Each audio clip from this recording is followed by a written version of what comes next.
Kecelakaan lalu lintas maut terjadi di Jalan Lintas Timur Banyuasin, tepatnya di Desa Pangkalan Panji, antara mobil Colt Diesel dan dam truk yang menewaskan seorang sopir dan dua kenek mobil Colt Diesel.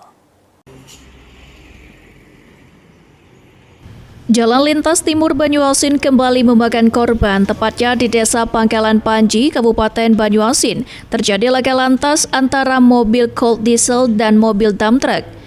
Terlihat dari CCTV, mobil Colt Diesel yang melaju dengan kencang dari arah Palembang menuju Jambi menabrak bagian belakang mobil dam truk pembawa material tol yang ada di depannya. AKP Suwandi, Kasat Lantas Polres Banyuasin mengatakan, kecelakaan lalu lintas yang terjadi menyebabkan satu sopir dan dua kenek mobil Colt Diesel mengalami luka parah hingga tewas di tempat.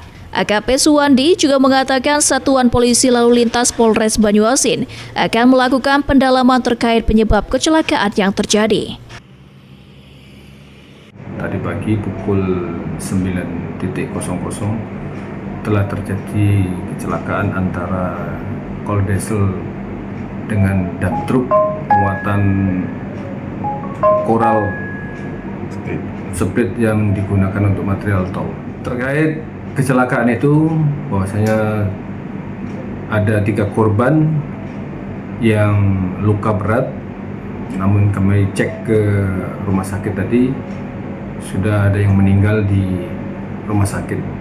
Untuk korbannya itu ada 3, demikian. Dari arahnya nggak sama atau berlain? Untuk kejadian ini sama-sama.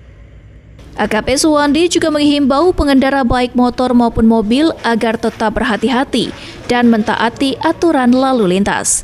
Ridho Ilahi, PAL TV.